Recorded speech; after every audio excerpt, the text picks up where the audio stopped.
Hello inspired investors, कैसे हैं आप सभी। हम सभी जब 18 से 23 साल के बीच में होते हैं ना, तब हमारे पास सबसे ज़्यादा टाइम और एनर्जी होता है, लेकिन हमारे पास पैसा नहीं होता है उतना सारा, क्योंकि हम तब कॉलेज में होते हैं और हमारे पेरेंट्स का सपोर्ट होता है हमारे ऊपर। लेकिन हमारे पास जो सबसे इम्पोर्टेंट चीज़ है वो है टाइम। 24 आवर्स 86,600 सेकेंड्स होता है हमारे पास। तो हम उस टाइम को कैसे यूज़ करते हैं उसी के ऊपर डिपेंड करता है कि हम कितना पैसा कमाएंगे। अगर हम उसी टाइम को यूज़ करके कोई नया स्किल सीखते हैं तो वो हमें फ्यूचर में काम आएगा, लेकिन अगर हम उसी टाइम को यूज़ करके इन्वेस्टिंग के बारे में सीखेंगे तो वो हमको पूरी लाइफ काम आएगी। वॉरेन बफेट ने मात्र 11 साल की उम्र से इन्वेस्ट करना स्टार्ट कर दिया था, तो सोचिए उन्होंने कितने साल से इसके बारे में जानना शुरू किया होगा। उनका एक बहुत ही अच्छा स्टेटमेंट है जो कि सबसे फेमस है कि investment in yourself is the best investment. तो आप खुद के ऊपर इन्वेस्ट कीजिए, जानिए इन सब चीज़ों के बारे में कि इन्वेस्टमेंट कैसे किया जाता है।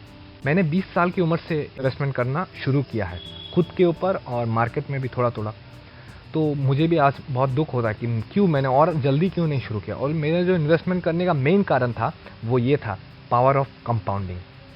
जी हाँ, कंपाउंड इंटरेस्ट हम सभी ने पढ़ा है स्कूल में, लेकिन क्या आपने कभी सोचा है कि इसका कितना इंपॉर्टेंस है हमारे डे टू डे लाइफ में। एल्बर्ट आइंस्टाइन ने कंपाउंड इंटरेस्ट को 8th wonder of the world कहा है। क्यों कहा? कोई कारण होगा, इसीलिए तो कहा है। तो मैं आपको एक छोटा सा हिंट देता हूँ आपका इंटरेस्ट बढ़ाने के लिए। आज से अगर 20 साल पहले आपने इन्फोसिस में 10,000 रुपये इन्वेस्ट किए होते तो आज उस 10,000 रुपये का वैल्यू 5 करोड़ रुपये होता। आप सोचिए, ये होता है कंपाउंडिंग का पावर, पावर ऑफ कंपाउंडिंग। इसीलिए इसको 8th wonder of the world कहा गया है। और आपने जो ये 5 करोड़ रुपये बनाया है 10,000 रुपये से, उसमें आपको कोई काम नहीं करना पड़ रहा है, आपका पैसा आपके लिए काम कर रहा है। इसीलिए इसको 8th wonder of the world कहा गया है।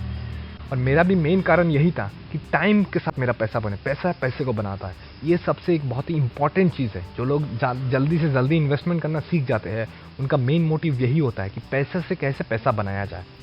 आप सोच रहे होंगे कि यार ये सब मेरे लिए पॉसिबल है। जी हाँ, आपके लिए भी पॉसिबल है ये सब चीज़। मैं आपको एक बहुत ही छोटे एग्जाम्पल के साथ समझाने की कोशिश करता हूँ। मान लीजिए ये आप है और ये आपका दोस्त।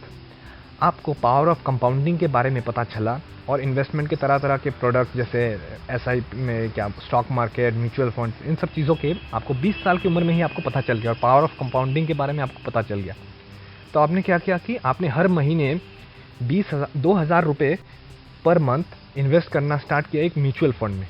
नेक्स्ट 10 साल तक, मतलब up to the age of 30 आपने इन्वेस्ट किया।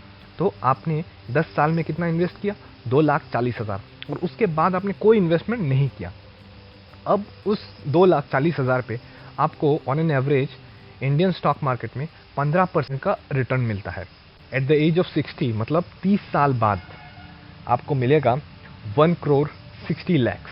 वही आपका दोस्त जिसने 25 साल की उम्र में पता चला पावर ऑफ कंपाउंडिंग के बारे में, तो उसने भी सोचा कि मैं भी इसका फ़ायदा उठाता हूँ। तो उसने भी क्या किया? 2,000 रुपये से अपना इन्वेस्टमेंट शुरू किया। उसने भी 25 साल से लेकर 35 साल, नेक्स्ट 10 साल तक इन्वेस्टमेंट किया और उसके बाद कोई इन्वेस्टमेंट नहीं। और उसको भी सेम रिटर्न 15% का ऑन एन एवरेज रिटर्न मिला उसको। वो जब रिटायर हुआ 60 साल की उम्र में, तो उसने अपने पैसे को कितना टाइम दिया? 25 साल।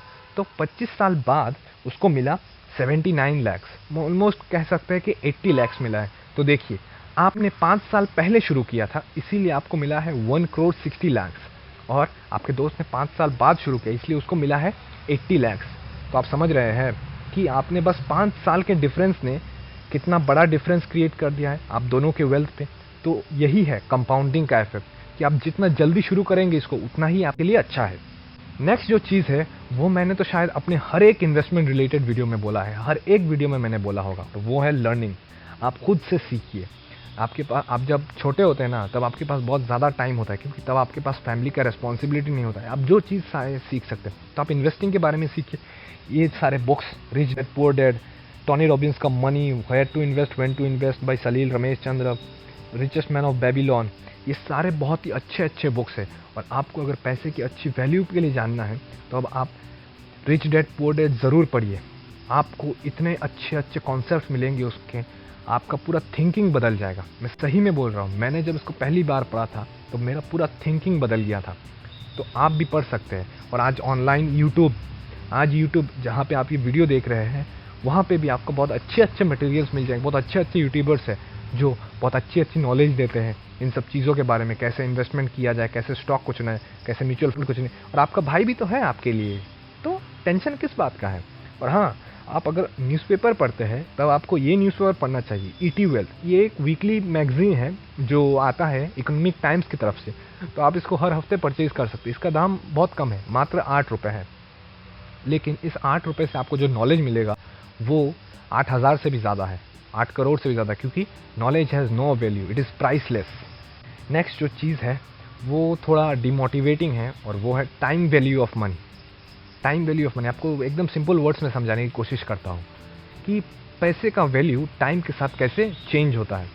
जैसे आपने देखा होगा कि आज से 10 साल पहले आपने जो चीज़ 100 रुपये में ख़रीदा था, आज वो चीज़ आपको 12 रुपये, 15 रुपये उससे ज़्यादा देना पड़ रहा है। मतलब 112 रुपये, 115 रुपये ऐसे करके देना पड़ रहा है। क्यों? क्योंकि यही है इन्फ्लेशन। इंडिया में इन्फ्लेशन रेट जो है वो 6% के आसपास है। मतलब आज जो चीज़ आप 100 रुपये में ख़रीद रहे हैं, 1 साल बाद उसका दाम 106 रुपये हो जाएगा। मतलब आगे ऊपर नीचे हो सकता है 1-2 रुपये, लेकिन वही होता है 106 रुपये, 7 रुपये। तो मतलब क्या हो रहा है, आपको सामान उतना ही मिल रहा है, लेकिन आपको पैसा ज़्यादा देना पड़ रहा है। क्यों? क्योंकि आपके पैसे का जो वैल्यू है वो गिर गया है। तो आपको क्या करना है, आपको अपने पैसे को ऐसे ग्रो करना है ताकि आप इन्फ्लेशन को बीट कर सकें। आप यहाँ पे ये जो चार्ट है आप देख सकते हैं। मतलब आज अगर 100 रुपये में आपको जितना मिल रहा है, आज से 10 साल बाद जब आप 2030 में होंगे, तब आपको वही चीज़ 190 रुपये के आसपास मिलेगा। तो आप सोचिए पैसे का वैल्यू कितना गिर रहा है, आपको ज़्यादा से ज़्यादा पैसा देना पड़ रहा है वही सेम चीज़ खरीदने के लिए। तो आपको अपना पैसा उससे ज़्यादा ग्रो करवाना होगा ताकि आप और ज़्यादा कमा सके, क्योंकि आप जब तक इन्फ्लेशन को बीट नहीं करेंगे तब तक आप कभी अपना पैसा ग्रो नहीं कर पाएंगे। और नेक्स्ट जो चीज़ है वो शायद आपको इनिशियली थोड़ा टफ लगे, और वो है सेविंग और इन्वेस्टिंग। जी हाँ, मेरे साथ बहुत सारे दोस्त ऐसे हैं जो बोलते हैं कि यार तुम इतना सेव क्यों करते हो।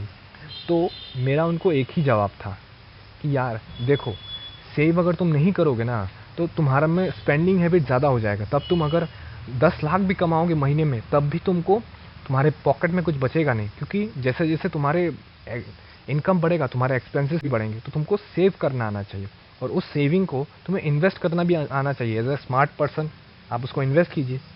तो आप पहले आप देखेंगे आपको बहुत प्रॉब्लम होगा कि आप जब महीने में मान लीजिए 200 रुपये या 1000 रुपये जब बचाएंगे तो आपको लगेगा कि यार बहुत दिक्कत हो रहा है चलने में। लेकिन जैसे जैसे आप टाइम के साथ टाइम गुजरता जाएगा, आप उसको एडजस्ट कर लेंगे अपने रूटीन के साथ, तो आपको वो कोई प्रॉब्लम नहीं होगा। और आप अगर उस पैसे को इन्वेस्ट करेंगे, जैसे मैंने भी किया है, मैंने भी पहले थोड़ा थोड़ा सेव किया और उसको धीरे धीरे इन्वेस्ट करने लगा।